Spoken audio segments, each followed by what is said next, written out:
We want to find number 34, and then also we'll try number 36. So the directions say use the cofunction properties and the answers to the problems 27 through 32 to find the exact values of the following.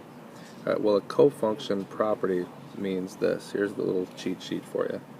Here are your cofunction properties.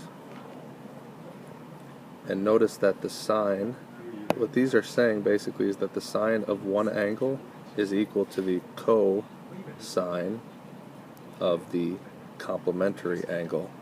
That's what all these properties say. They're using radians, but I'm showing you in degrees, so it's easier for you to understand. So the cotangent, for instance, of 20, let's say, is equal to the tangent of 70, because 20 and 70 are complementary. And same thing with the secant, or the cosecant of, let's say, 10 degrees is equal to the cosecant, again, listen to the word co for complementary.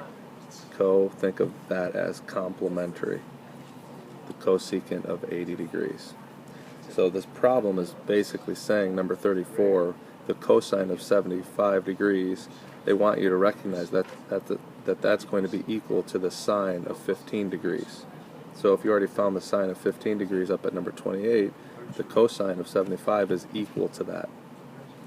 Likewise with the tangent of 75 is equal to the cotangent of the complement of 75, which is 15. So that's equal to that.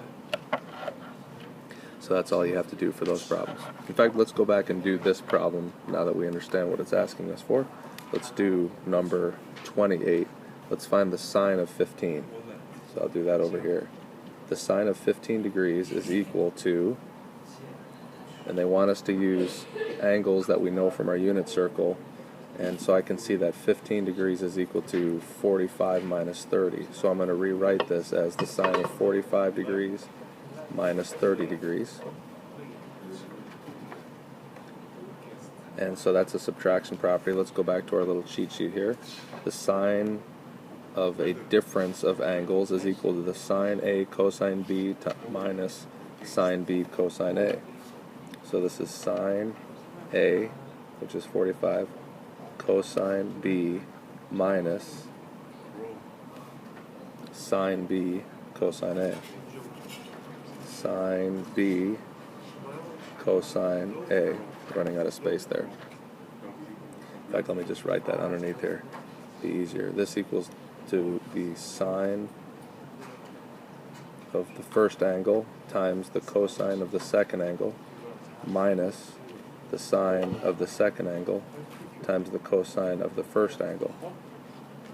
And if I look at my unit circle, in case you can't remember them, the unit circle is right there for all your sines and cosines. Root 2 over 2 is the sine of 45, and the cosine of 30 is root 3 over 2, minus the sine of 30 is 1/2. The cosine of 45 is also root 2 over 2. So when I simplify this, now we're dealing with fractions here. Root 2 times root 3 is root 6. 2 times 2 is 4.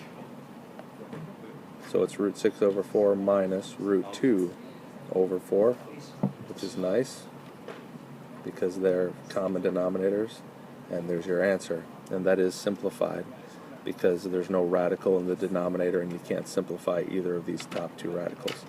Now to check your answer, so what I'm telling you is that number 28 and number 34 both equal this right there if you write it exactly.